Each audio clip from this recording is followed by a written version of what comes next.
Amada igreja, é uma grande alegria, uma grande honra ter aqui conosco hoje Reverendo Heber. Ele é uma bênção na história da nossa igreja e daqui a pouco ele vai contar um pouco da história dele com a nossa igreja e eu fico muito feliz de saber dessa história e fico muito feliz de tê-lo conosco hoje. Como eu falei ontem para a igreja, o reino de Deus é um reino de amigos e é muito bom ter um amigo que nem Pastor Heber, que vai trazer a palavra para nós nessa noite.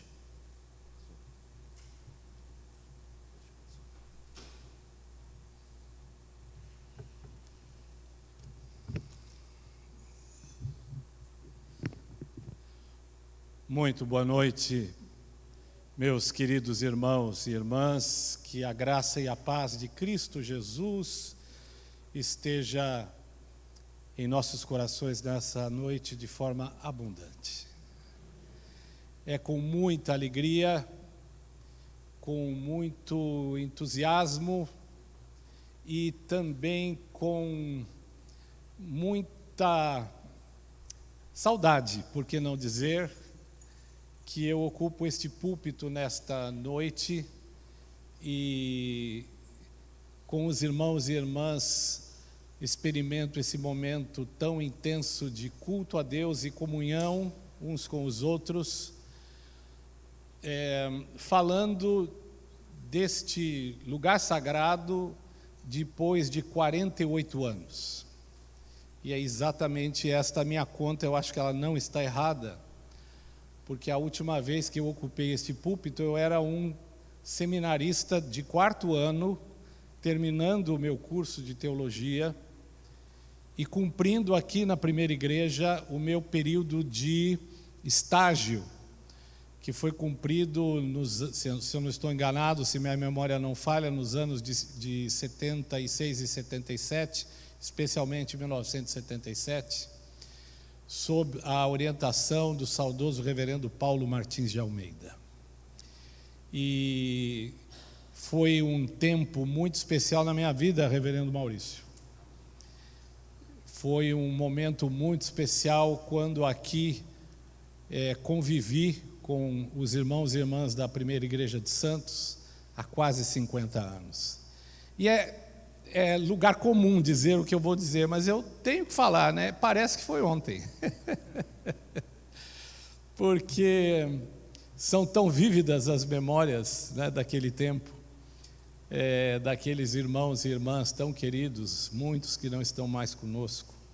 Eu quero honrar aqui a memória do próprio reverendo Paulo, a quem já me referi, né, dos nossos presbíteros, né, que aqui estavam naquela oportunidade, o presbítero de Paula, o presbítero Rubens Figueira de Melo, o presbítero Eloy Alves, o presbítero Rolando Vidal, se eu não estou enganado, não é? Então, queridos irmãos com quem pude conviver, e especialmente o pessoal da mocidade, porque eu era uma espécie de pastor da mocidade naquele contexto, não é? Então, foi muito especial, repito, na minha vida, aquele tempo aqui. E depois disso, por uma coincidência, acabei nunca vindo aqui à primeira igreja para pregar, e Deus me dá essa oportunidade agora, depois que eu já me jubilei, embora eu seja um jubilado de fachada, porque eu sou pastor da igreja do Cambuci. Aliás, trago aqui o abraço aos irmãos e irmãs do povo lá da igreja do Cambuci em São Paulo, do conselho, e trago também o abraço da liderança da Igreja Presbiteriana Independente do Brasil, falando aqui em nome do seu presidente, porque o reverendo Gini nos conferiu esta possibilidade de cumprimentar a igreja em seu nome, uma vez que nós somos atualmente, ocupamos o cargo de curador do Museu e Arquivo Histórico da Igreja Presbiteriana Independente do Brasil. O museu e o arquivo histórico se localizam lá em São Paulo, no nosso edifício, no escritório central, no primeiro andar, na Rua da Consolação 2121. E o Museu e Arquivo Histórico é um lugar muito bonito, que não pertence a meia dúzia de pessoas, pertence a toda a comunidade presbiteriana independente, de maneira que fica também aqui o meu convite, que quando você, meu irmão, minha irmã, for a São Paulo, visite o nosso Museu e Arquivo Histórico.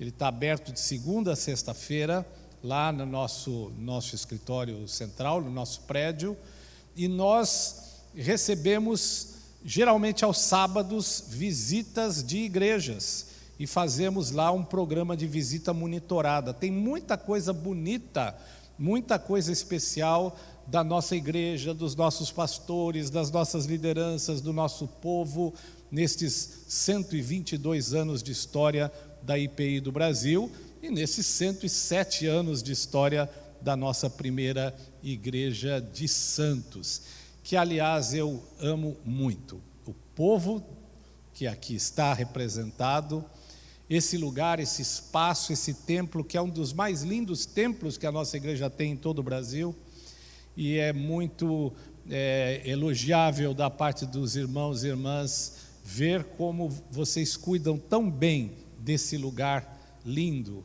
que traz tantas recordações para quem aqui foi membro, ou trabalhou, ou passou por aqui. Então continuem assim, e que Deus continue a abençoar a vida da nossa primeira igreja e a fazê-la luz entre as nações, a fazê-la luz do mundo e sal da terra.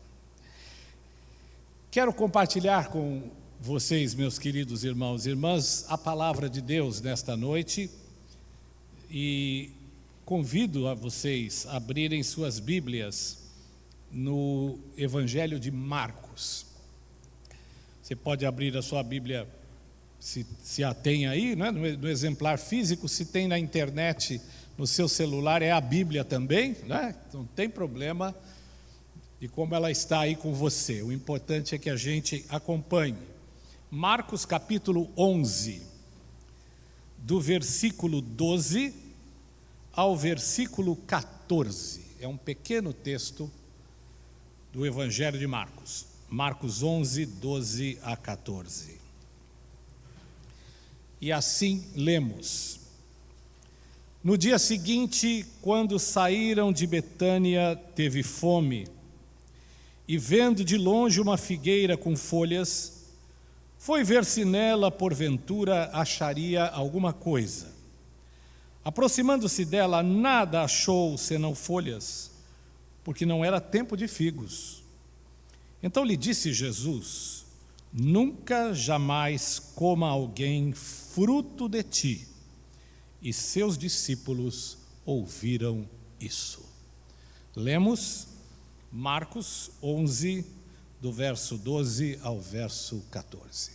Convido a igreja a que comigo faça uma oração.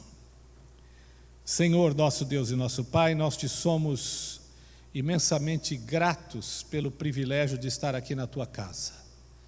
E nesta hora, depois de termos louvado o teu nome, cantado para a edificação do teu povo, nós te pedimos, Senhor, que tu fales ao nosso coração através da tua palavra, e que esta palavra nos fortaleça, nos inspire e nos conforte, e que ela nos ajude a ser cada vez mais um povo que imita a Jesus no seu dia a dia.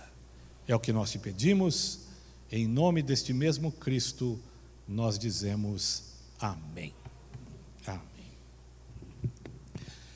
Meus queridos irmãos e irmãs, eis aqui um texto muito bonito, um texto muito significativo, mas em alguns dos seus aspectos, eu diria um texto até enigmático, porque sempre quando eu li esse texto, e eu certamente o li muitas vezes, como vocês também o fizeram, ao meu coração vieram algumas questões a respeito das atitudes que Jesus tomou neste dia, quando, segundo as Escrituras, segundo o que nos diz o texto, ele e os seus discípulos, depois de um tempo passado em Jerusalém, saíram e foram para Betânia.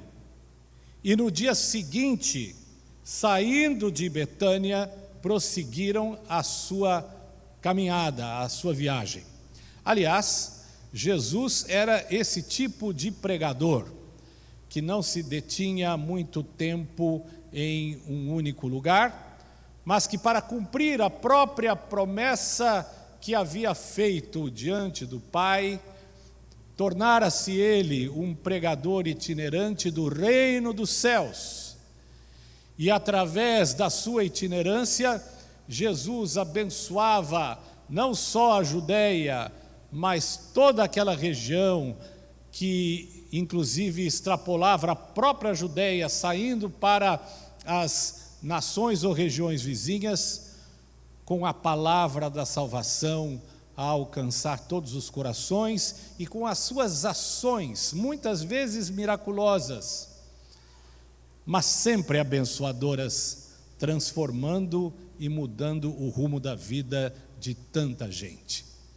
E naquela ocasião, ao saírem de Betânia, diz o texto que Jesus teve fome.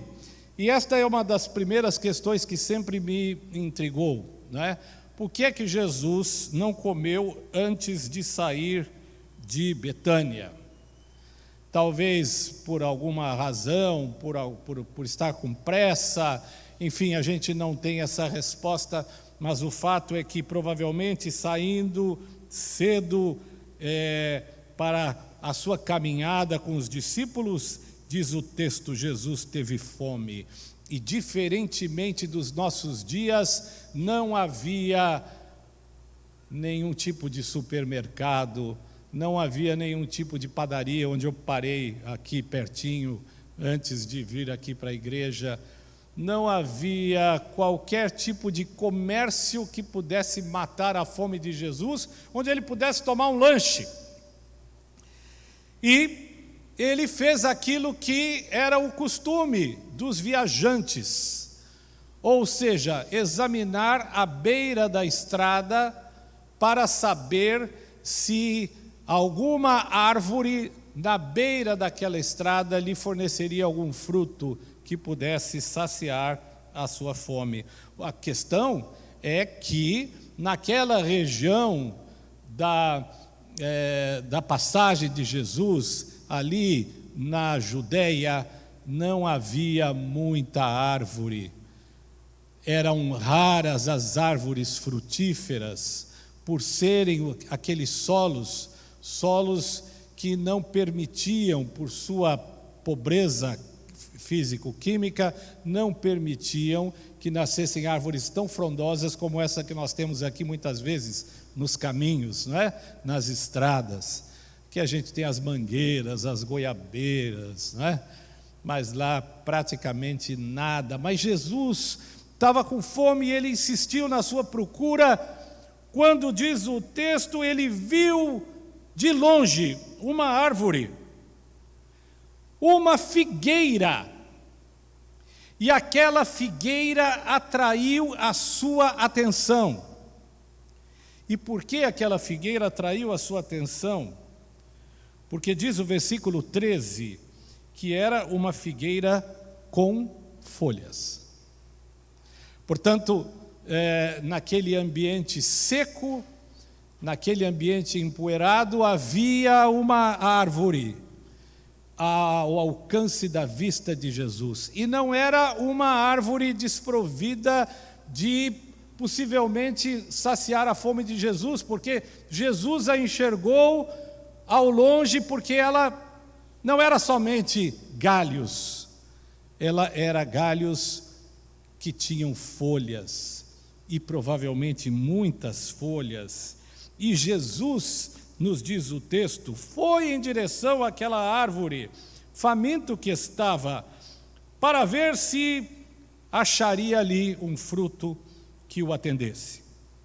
Mas o mesmo versículo 13 nos diz que quando Jesus se aproximou e a revolveu, mexeu nos seus galhos, ele não encontrou fruto algum. apenas folhas. E embora ele insistisse na sua procura, os seus esforços foram inúteis, porque ali não havia nenhum fruto, somente folhas. E diz o texto que não era tempo de figos. Portanto, a busca de Jesus pelo fruto que matasse a sua fome se buscou sem a resposta que ele desejava ter, o que provocou a sua reação, e essa surpreendente para mim, no versículo 14, porque Jesus, olhando para aquela figueira cheia de folhas, mas que não portava nenhum fruto, a amaldiçoou. Isso fica muito claro, ou mais claro ainda, se os irmãos forem ao texto paralelo de Mateus, do capítulo 21, do versículo 18 a 22, depois leiam lá em casa. Mas aqui também, Jesus, contundentemente, diz àquela figueira: nunca jamais coma alguém fruto de ti. O que o outro texto paralelo chamou de maldição. Jesus amaldiçoou a figueira, já que você não tem fruto, que nunca mais você produza fruto qualquer, porque você não foi capaz de saciar a minha fome. E os seus discípulos ouviram isto. Não parece a vocês também um texto enigmático? Não parece também a vocês, queridos irmãos e irmãs, um texto que nos surpreende pela própria reação de Jesus para com aquela figueira sem frutos? E eu fiquei pensando, meus irmãos e irmãs, eu fiquei pensando durante muito tempo e até orando a Deus em certa oportunidade sobre o que isto tem a ver conosco e o que poderíamos aprender desse texto. E muitas coisas vieram ao meu coração, mas algumas coisas que certamente eu coloco na conta do Espírito de Deus ao me mostrar isto, me impressionaram.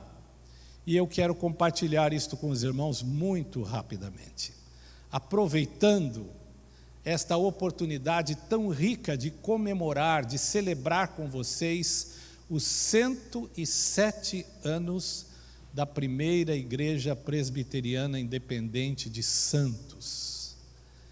Não é qualquer igreja que completa 107 anos de existência.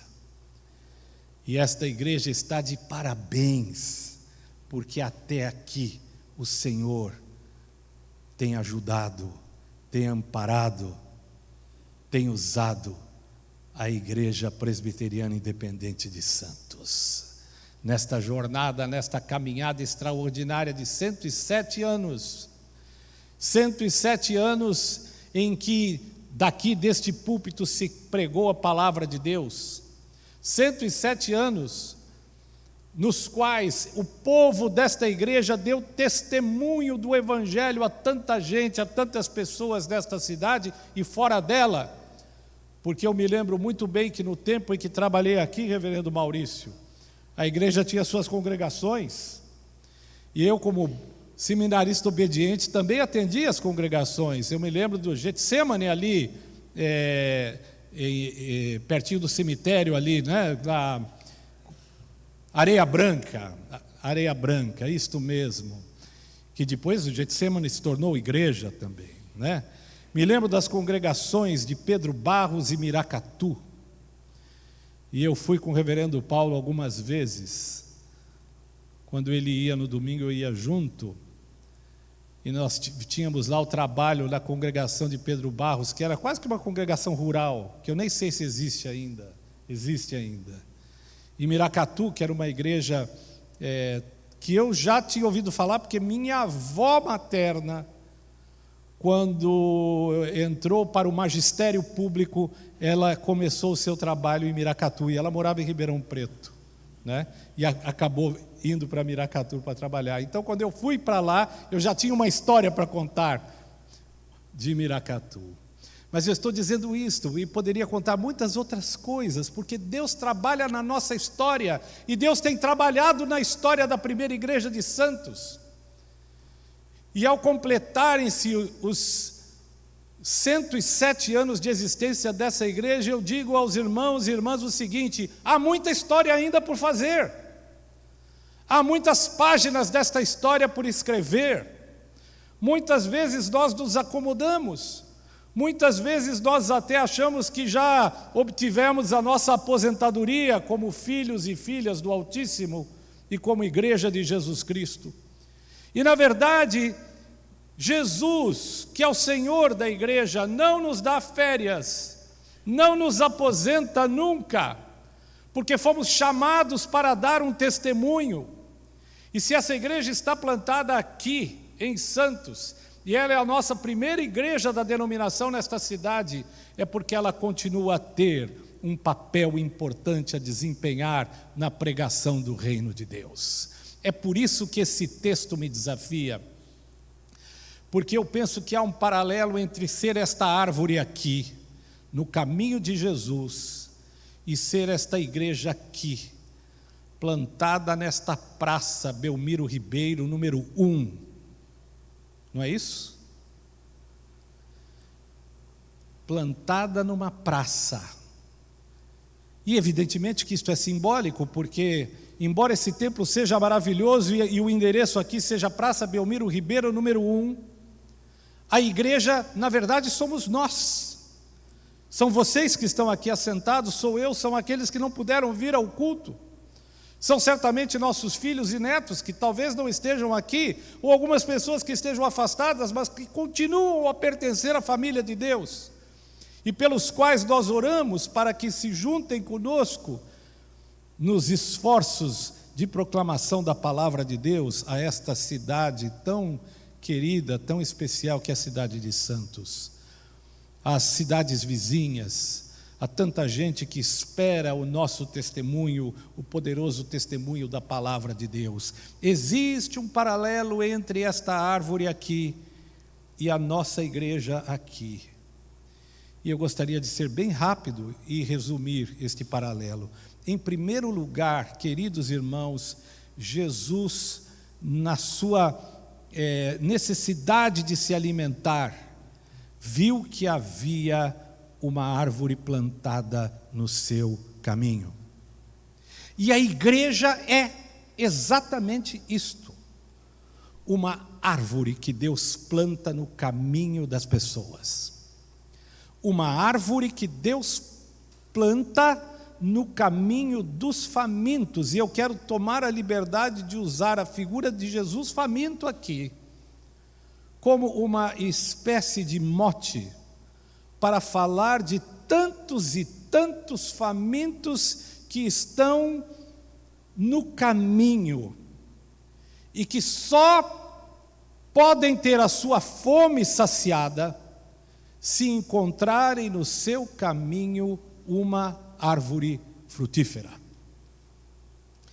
A igreja precisa ser, ela não pode deixar de ser uma árvore que atenda com o seu fruto a fome daqueles que estão no caminho da vida.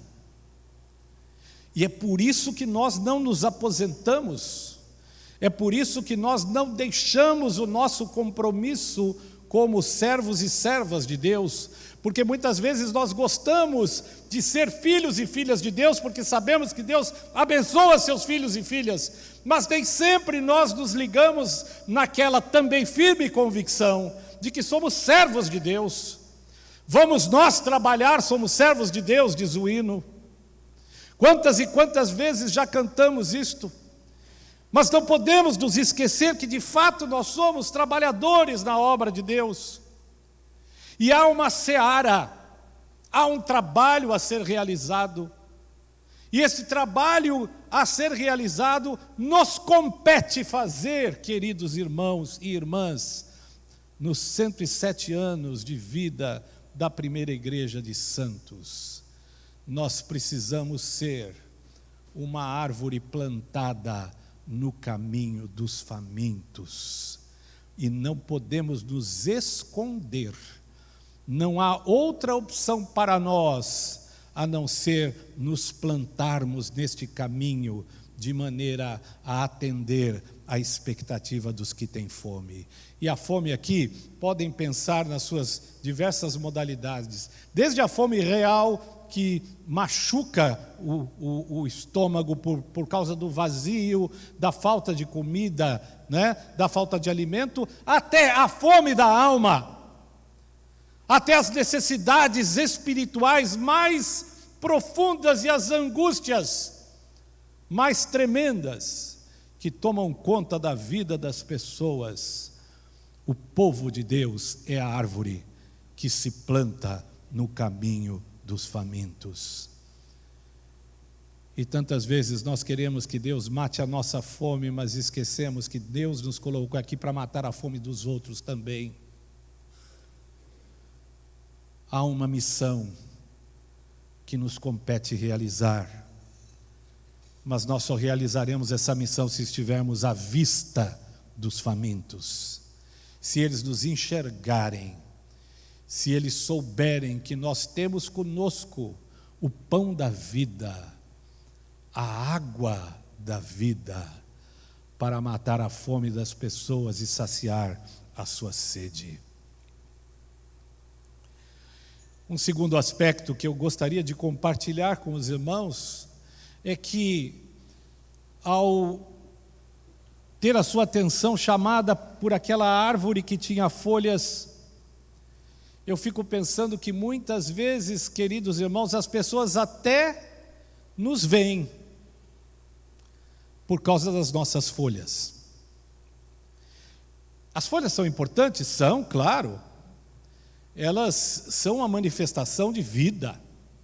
Uma árvore, não é? A não ser naquele tempo em que as folhas caem, não é? Que geralmente isso acontece no outono, não é isso? Elas têm árvore, elas têm folhas em grande número. E uma árvore com muitas folhas chama a atenção, uma árvore com uma grande copa chama muito a atenção. A igreja muitas vezes tem folhas. E o que seriam estas folhas? São as coisas que podem ser vistas. Muitas vezes um belo templo, muitas vezes uma igreja animada que canta muito bem. E, aliás, a igreja cantou muito bem. Eu gostei muito de cantar com vocês. Como é bom louvar a Deus. E como isto é tocante e nos estimula, nos ajuda a viver e a entender a palavra de Deus mais profundamente e a viver uma espiritualidade mais intensa. Mas muitas vezes são só folhas.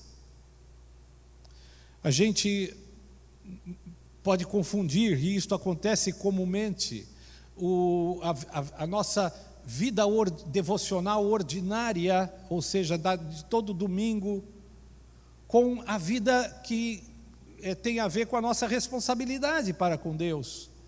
Mas é claro que é bom vir à igreja, é claro que é bom cultuar, é claro que é bom cantar, é que é importantíssimo estarmos aqui todos os domingos e nas quartas-feiras e nas outras atividades da igreja, mas a nossa responsabilidade vai além disso.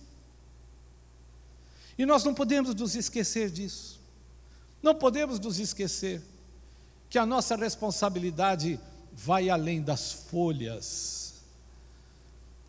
As folhas atraem, as folhas são bonitas, elas encorpam a árvore, mas uma árvore não se completa na sua definição, na sua essência, se ela não produzir o fruto.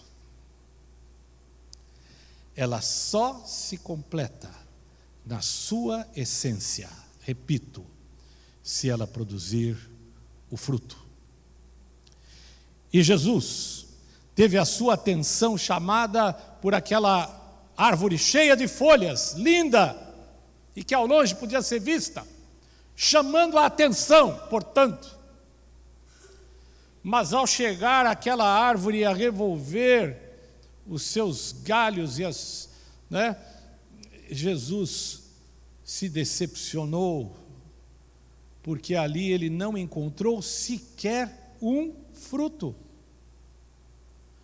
Ele não encontrou sequer um figo. Que situação dramática. Eu diria mais, que situação trágica. Que trágico é para uma árvore não produzir fruto. E que trágico é para a igreja não produzir fruto. E por favor, nós podemos produzir muitos frutos e frutos diferentes, queridos irmãos, porque assim é a árvore chamada igreja.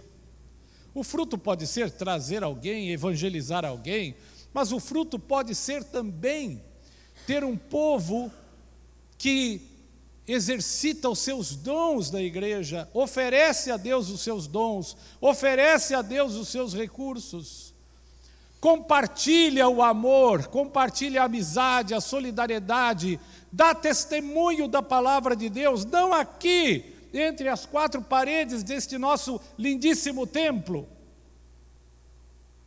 mas no nosso dia a dia da vida com a família, no trabalho, nas relações interpessoais, no jeito como a gente vive a vida de segunda a sábado. É aí que o fruto se manifesta de forma intensa, ou deveria. E é isto que Deus espera de nós como sua igreja, que nós sejamos uma igreja frutífera e que este fruto seja visto na vida de cada um de nós. Era esta a árvore que Jesus queria ter encontrado. E é esta a árvore, ou é esta a igreja que Jesus deseja encontrar, queridos irmãos, em cada uma das nossas comunidades que neste exato momento estão reunidas em tantos lugares, em tantas cidades do Brasil. Igrejas frutuosas, de pessoas frutuosas, porque a igreja são as pessoas, a igreja somos nós. Mas eu quero concluir. Eu preciso concluir. O pastor disse que o culto não pode... Normalmente é 1h15 por aí, né, reverendo? Não, eu sei como é e acho que está muito certo, que o pregador pode cansar se falar demais, né? Queridos irmãos e irmãs, por que Jesus amaldiçoou aquela figueira? Essa é uma pergunta que mexeu sempre comigo, até, como eu disse, o momento em que achei que tinha uma resposta. Para piorar a situação, o texto diz que não era tempo de figos. Não era tempo de frutos. Nós que sabemos que todas as coisas têm seu ciclo de vida e de existência, sabemos que é assim com qualquer árvore. E não poderia ser diferente com aquela figueira. Não era tempo de figos. Era tempo, provavelmente, de uma árvore cheia de folhas, mas que não tivesse figos, porque não era tempo do fruto chegar. Ora, eu pergunto, será que Jesus não sabia disso? A resposta é óbvia, não é? É claro que ele sabia. Então, por que ele disse à figueira que ela nunca mais daria fruto? Por que ele foi tão duro com aquela árvore? E a resposta talvez seja esta. Última frase do verso 14. E seus discípulos ouviram isso. E a minha conclusão, queridos irmãos, é a seguinte: é que aquelas palavras não eram para a árvore. Aquelas palavras eram para os discípulos. Eles é que tinham que ouvir, porque figueira não tem ouvidos. Era uma lição para eles, para que eles soubessem que ele, Jesus, não esperava outra coisa dos seus discípulos, que não o fruto. E mais, o fruto, diferentemente daquela árvore dos discípulos, era algo obrigatório em todo e qualquer tempo, em toda e qualquer estação, em toda e qualquer situação. É o que Deus espera da sua igreja. Queridos irmãos e irmãs, nós não temos desculpas diante de Deus, diante de tudo aquilo que Ele tem nos dado, de tantas bênçãos que Ele tem nos acrescentado ao longo destes 107 anos como igreja, de tantas e tantas bênçãos que Ele tem acrescentado a você e a mim na nossa vida. Nós não temos alternativa que não dar o fruto a tempo e a fora de tempo, porque é assim que a igreja responde às bênçãos incontáveis que Deus tem lhe dado. A trajetória da primeira igreja de Santos não está concluída. Há muito fruto a ser dado, a tempo e a fora de tempo, em toda e qualquer situação. Que Deus continue abençoando ricamente esta igreja, que os irmãos vão me dar liberdade, também considero minha, e que na nossa caminhada possamos continuar a honrar e a glorificar o nome de Jesus. Que Deus nos abençoe. Amém.